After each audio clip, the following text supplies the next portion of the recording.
Animal research. One of the most controversial arguments between the scientific community and the mass of activists. Animals are used in laboratories as part of biological studies all over the world. Supporters argue that research on animals is necessary to further our knowledge of the biological world. Those against argue that these studies manipulate animal rights and violate the respect that humans should have for all life. The disagreement rages on.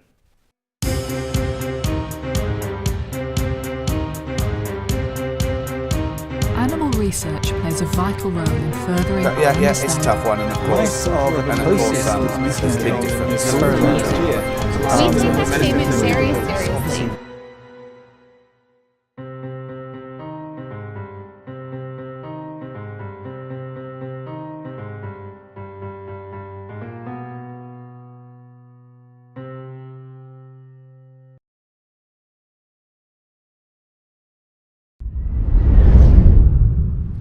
We're going to take a plunge into the animal testing controversy and see what both sides of the argument have to say. Might I add that we're going to be focusing on animal testing as part of biological or medical studies as opposed to the cosmetics industry. We will be meeting with scientists, animal workers, and animal rights representatives as part of our study. But first, let's see what the general public has to say. So, do you think that animal testing for scientific research or medical purposes is necessary? Well, I think it's wrong. I'm a huge dog fan. Yes and no. Yeah, 100%. I mean, that's how we got a lot of the medicines that we have nowadays. I don't think it's good for animals, obviously.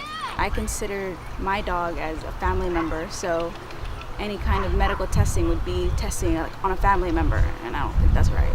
I feel as though some studies, it is alright and necessary to study upon animals, because as long as it doesn't harm the animal, but if it's extensive studies where it can risk the life of the animal, then I believe it shouldn't be done.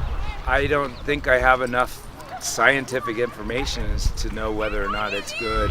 In our conversations with the individuals involved in the animal testing disagreement, we will be asking them a series of questions about their opinions on the topic. Let's go. Here at EcoStation, I do mammal husbandry, so I take care of the mammals. Basically, I clean up after them, I make sure that they're getting proper diet, make sure that their health is, the way it should be, and basically like their caretaker. I guess I kind of feel like it's a gray area. Like I'm not really sure exactly how I feel. I know like for cosmetics, I definitely feel like we don't need to do that. That's not an important thing, we've already tested things, but as far as for medical things, it's a little bit harder to say completely no to, because it does, make progress happen a lot faster as far as medications people need or treatments they might need. So my name is Taylor Anderson McGill. I am currently an instructor of biology and anatomy at a number of community colleges in the Southern California area. So I am in favor of using animal testing in certain circumstances, yes, and I personally have been involved in projects that have used animals.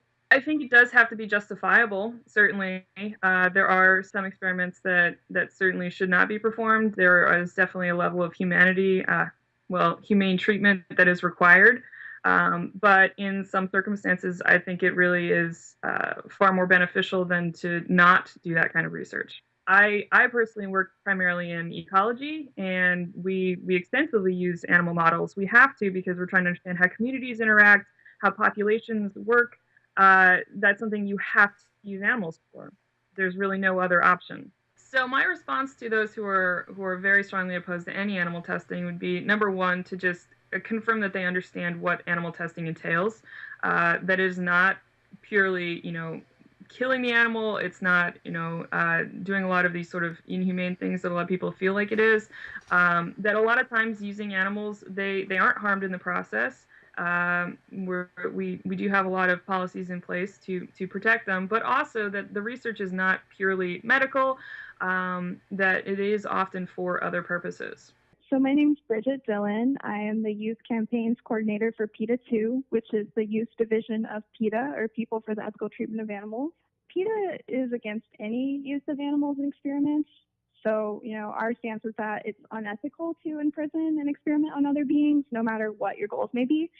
So animals and humans are so physiologically different that the results of animal studies are always unreliable.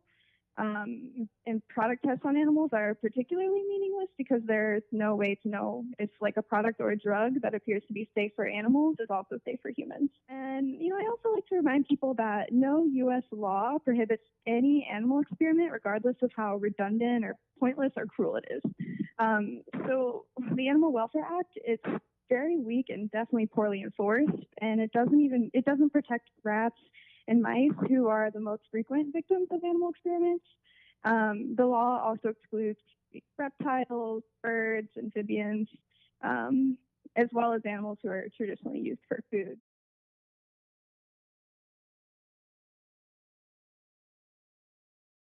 Quite possibly, the biggest argument in the animal testing world is on medical research. The California Biomedical Research Association says animals are biologically similar to humans. In fact, chimpanzees share more than 99% of DNA with humans, and mice share more than 98% DNA with humans. Therefore, animals are susceptible to many of the same health problems as humans. While People for the Ethical Treatment of Animals, better known as PETA, believes that diseases that are officially induced in animals in a laboratory are never identical to those that occur naturally in human beings. And because animal species differ from one another biologically in many significant ways, it becomes even more unlikely that animal experiments will yield results that can be correctly interpreted and applied to the human condition in a meaningful way. Fatal or potentially fatal diseases in particular, that's not something that you can use human research basically for. You can't knowingly infect someone with something that might kill them. And if you want to use the argument that you could use individuals that are already infected, there are a number of logistical issues. Where you're going to get samples? How can you safely transport them? How do you reduce risk? It's just honestly not feasible. And I want to point out that a lot of these diseases don't have to just impact humans. Again, we think about medicine, but agriculture, we need to understand how to deal with disease in cattle, in sheep, in chickens, and all these things that are economically highly valuable to us as well. There are other alternatives as well. Certainly, we can use a number of animal models, but we also do use a lot of other organisms. We do use non-animals at all. We use bacteria plenty of times. We use fungi, yeast, things like this. So there are alternatives, and in some cases this is acceptable. In other cases, you really do need to use something a little bit closer to, say, a large mammal to really understand how it works. Some medical developments were certainly discovered through cruel animal tests. But just because animals were used doesn't mean that they were required. It's impossible to say where we would be if we had declined to experiment on animals, because, throughout medical history, very few resources have been devoted to non-animal research methods. There are many research methods that are faster and more reliable, more humane, and less expensive than animal tests. These include human clinical studies, cadaver studies. There's high-power computer simulations. I could go on and on. There's so many alternatives to animal experiments. Without it, a lot more people wouldn't be getting the medications or the treatment they need, and things like AIDS and cancer. Those are awful diseases that, of course, wipe out a lot of people. If certain things could be tested on humans safely and all of that, I guess that's a possibility too.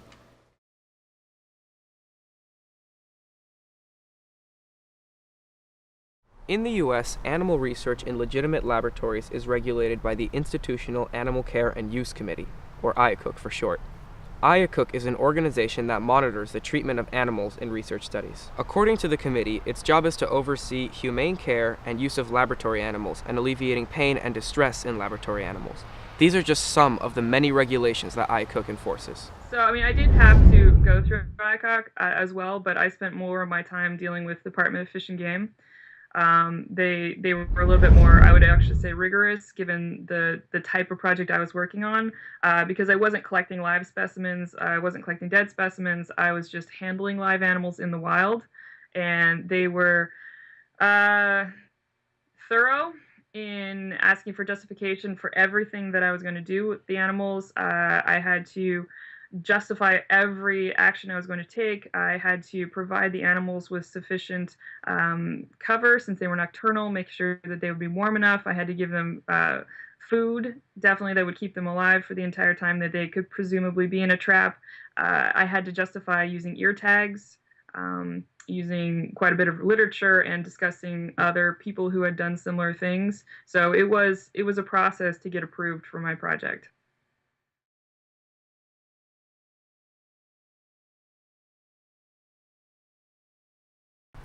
While animal research regulation is integrated into most studies involving testing, there have been cases where animals have been subject to mistreatment in labs.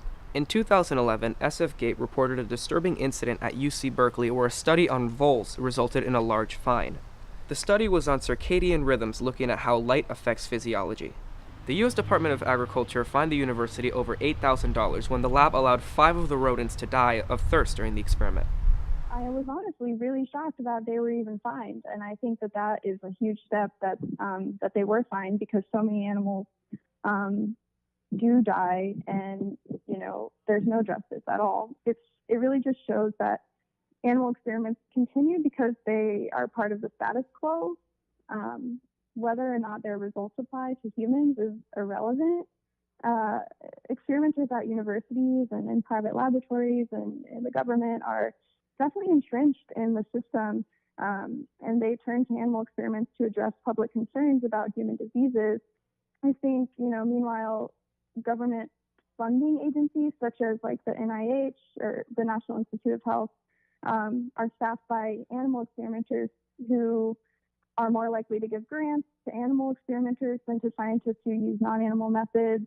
And this creates a financial incentive to conduct animal experiments. But fortunately, the status quo is slowly changing as more people begin to criticize the scientific unreliability of animal experiments, and as young people refuse to see animals as a means to human ends.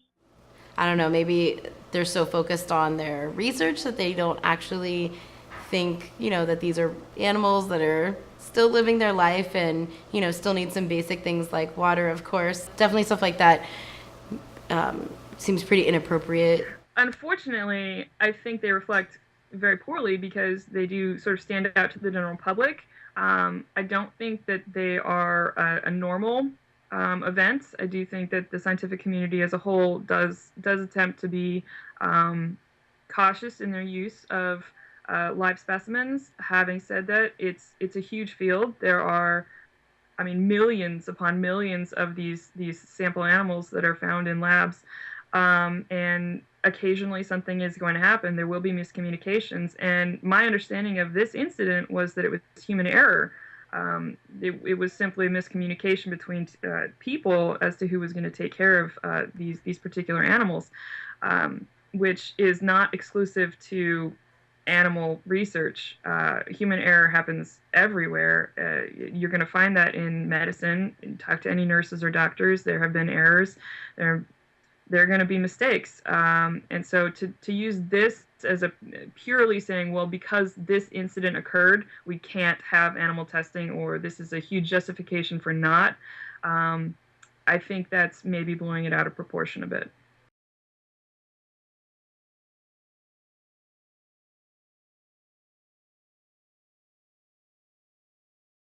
Both sides of the argument can agree that the mistreatment of any animal in any study is highly unethical. This, however, does not put a stop to the disagreement between scientists and animal rights workers. So can common ground on animal research for biological studies even be found? No.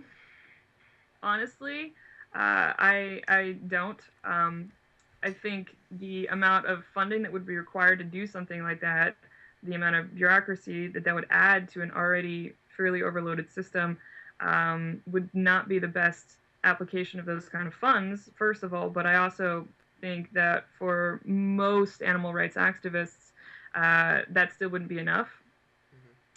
Really, the only thing that would be enough would be to completely cease any animal testing. And so it would be trying to put a Band-Aid on a situation that it just, to me, sounds like it really wouldn't be something that would make a lot of progress. while we do work towards, total animal liberation, we are also pragmatic. So, any steps that can be taken in the meantime to at least, while an animal is here being used, if it's going to help them live a more humane life, then, we're all for that. But ultimately, our end goal is that, animals should not be experimented on whatsoever. So I would just say that, with so many innovative and high-tech alternatives to animal tests that are being developed continuously, there is certainly an end in sight. I would hope so. I mean, it seems like it would. There's organizations that are doing inspections and making sure everyone's up to regulation in most, pretty much any USDA or government funded or whatever inspected type facility. Like here, for instance, we get inspections. We have to meet certain criteria, and we get surprise inspections, things like that. So it seems only fair, if they have animals, they should be held to standards too. It seems kind of like, even though they're doing research with the animals, it's like they're still animals, they're still alive, they still should be treated humanely.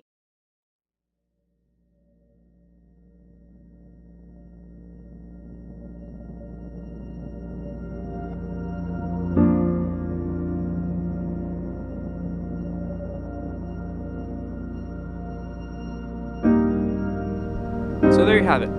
We've heard from the professionals and gained a higher understanding of the disagreement behind animal research. The last 15 minutes have simply laid out all of the information, and the decision of whether or not animal research is necessary is mostly left up to those who are aware of the issue.